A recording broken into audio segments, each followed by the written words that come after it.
Indus Age presents a soulful conversation with Radhika Das, international Kirtan artist and spiritual teacher, as he shares his journey of devotion, sound healing, and purpose. Ahead of his 2025 Australia tour, we bring you this heartful moment on Indus Age's Star Talk.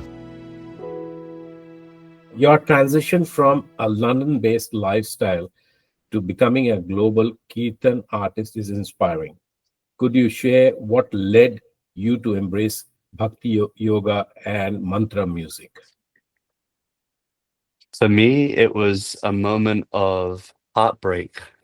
I had been with a incredibly wonderful, beautiful, intelligent girl, and we were going out at the time, and I received a message telling me that things were over.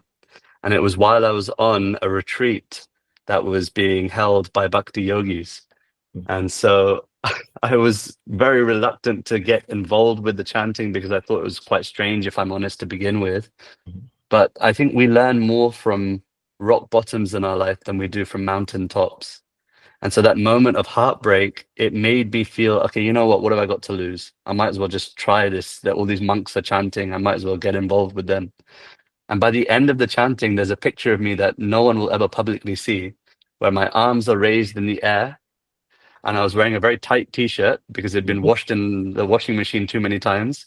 My arms in the air, the t-shirt is scandalously high over my belly, but my face is smiling and tears are coming from my eyes. And that moment, I felt deeply connected in loving connection with God.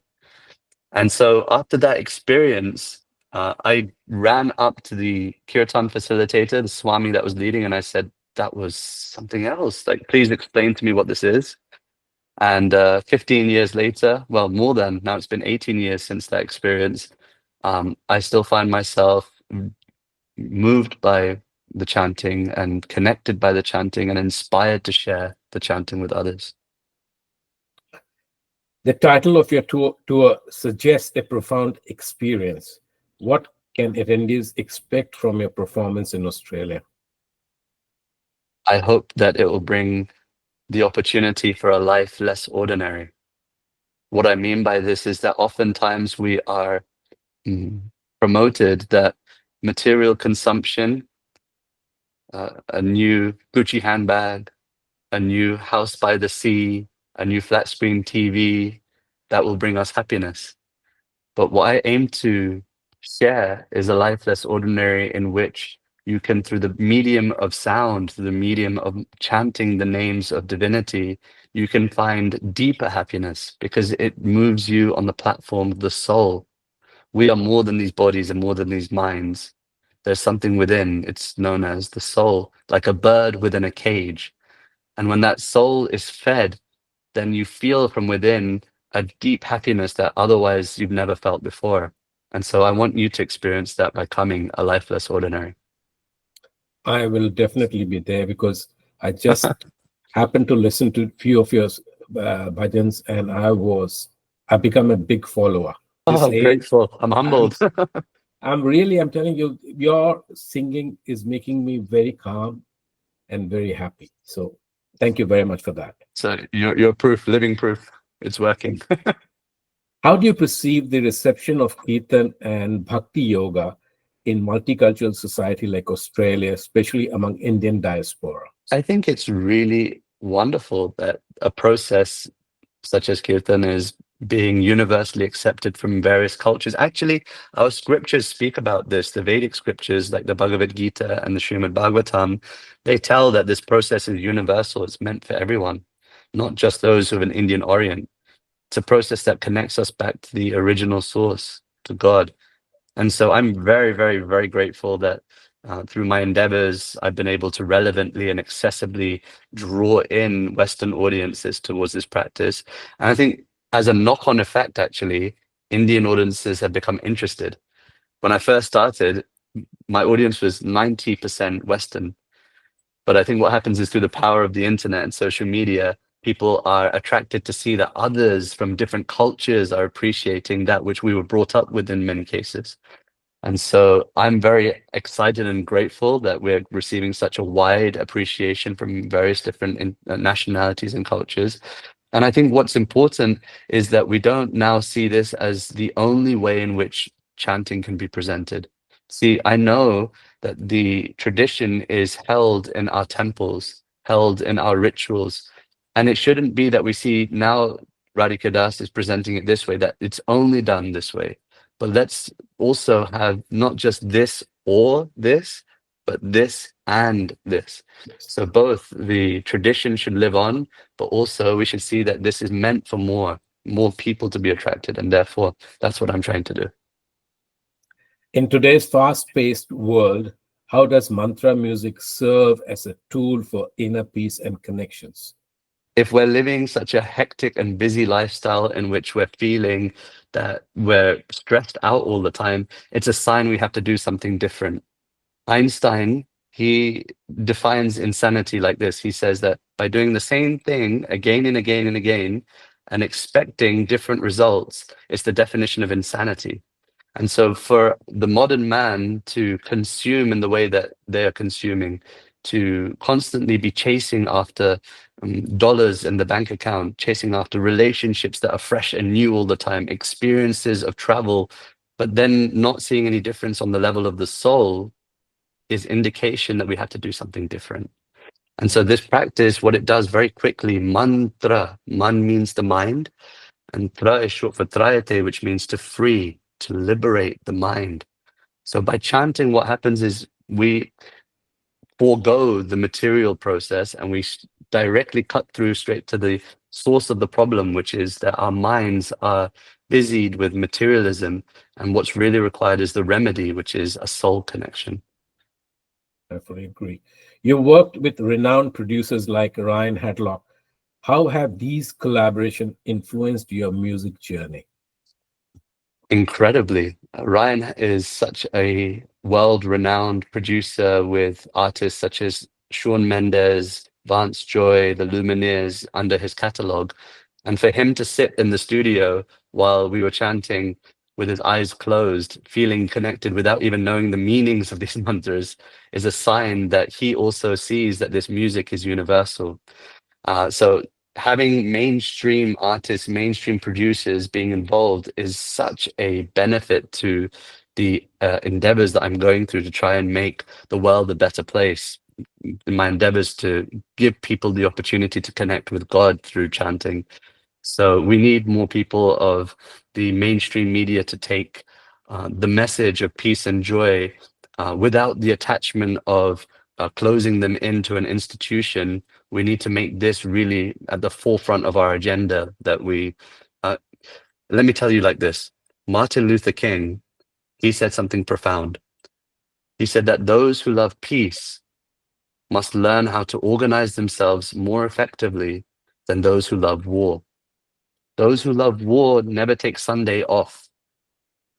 They will work tirelessly to make sure that the propaganda machine is constantly turning.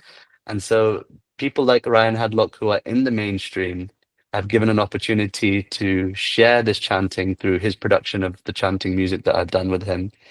That means that there is hope in this world, that this chanting can change and transform the lives of others. I fully agree with you because after listening to, I think I'll go for some more meditation classes also. I think that'll give me I'll the. see you at the concert. You have to be there, Rajesh. I will definitely be there. Your book, Mantra Meditation: The Life-Changing Secrets of Connection, Joy, and Calm, has garnered attention. What inspired you to pen this work, and what message do you hope readers take away? So me, I am convinced that this practice works. Now, if I want to share that this practice works, I have to do it through different mediums. So the music industry and concerts and touring is one, but there's a huge contingency that may never come to an experience but want to read about the practice first. People think that reading is on the decline. Actually, big bookstores will tell you that they're selling more copies of books than ever. And so to pen the practice, to share the practice through the medium of written word, has been a great honor and privilege, and I'm humbled by the opportunity. And I wanted to do it in a way that was slightly different to what people are expecting, by sharing personal stories, by sharing funny anecdotes, by making it relevant and accessible and something that people of the modern age will really appreciate. And I think we've succeeded in doing that. So this book, if you've not read it before, I highly encourage you to read it maybe before you even come to the concert. It may be a pre-reading for you to understand where I've come from and what I'm trying to share. I hope it's available on Amazon. I'm going to book. I'm going to buy it tomorrow. Yeah, it's available. Please do. Yeah. Let me know what you think. Be honest with Yeah. me. I will definitely be.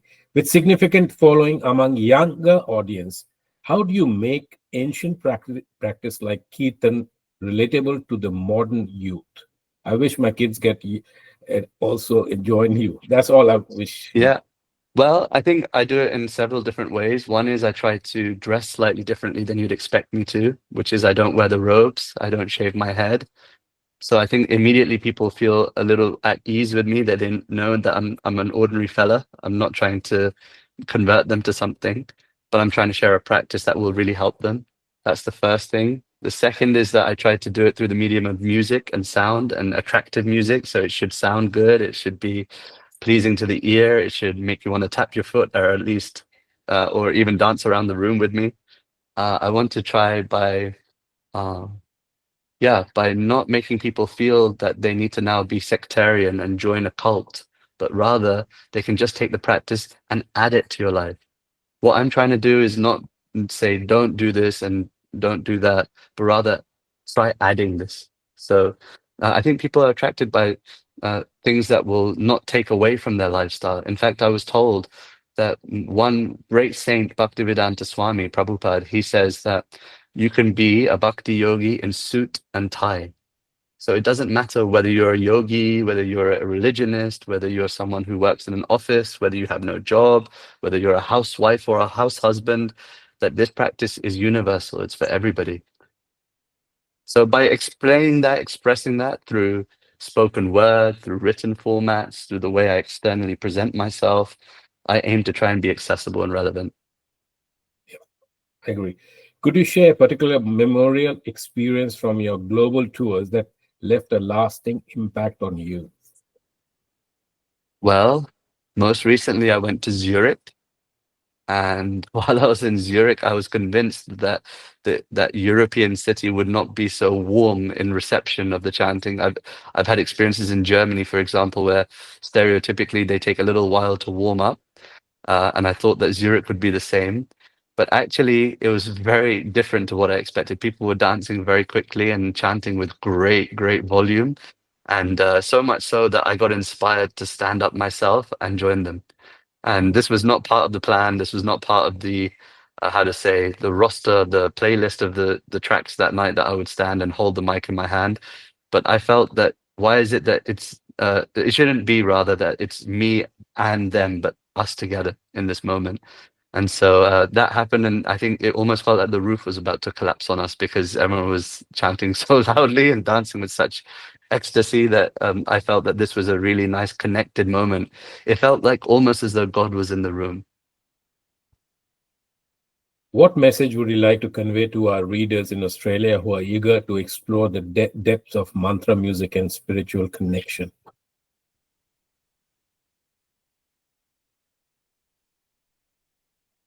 Please join us to live a life less ordinary. Try something that maybe you never thought was going to be the solution to your inner woes, but may end up bringing you more than you bargained for. Chanting, it takes a minute to learn and makes you feel good just as fast, and will continue to do so for the rest of your life as long as you remain connected to the sound. And so my desire and my hope is to try and give you the opportunity to live a life less ordinary by moving the soul, by trying to encourage the soul that lives within the body. Thank you, Radhika, for your time. Thank you very much. I'm looking forward of meeting you in Sydney. I'll be Yeah. definitely there, and I'm the biggest brand ambassador for your show. Oh, Every wow. Thank you. every person of my age, younger, older, should go and experience your thing. They have to Well, experience. I'm if forwarding the you're behind it, then I music. feel confident that something will happen. Now it will be a very successful show, and I wish you all the best for the With your show. prayers and blessings. Yeah, and looking forward to seeing you in Sydney. Thank you, Radhika. Thank you, Rajesh. All the Yeah, best. Radhe Radhika Govinda Govinda Radhe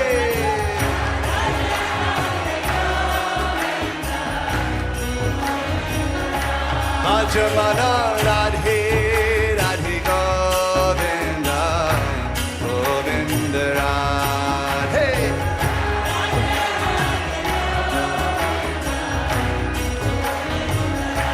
Bhajamana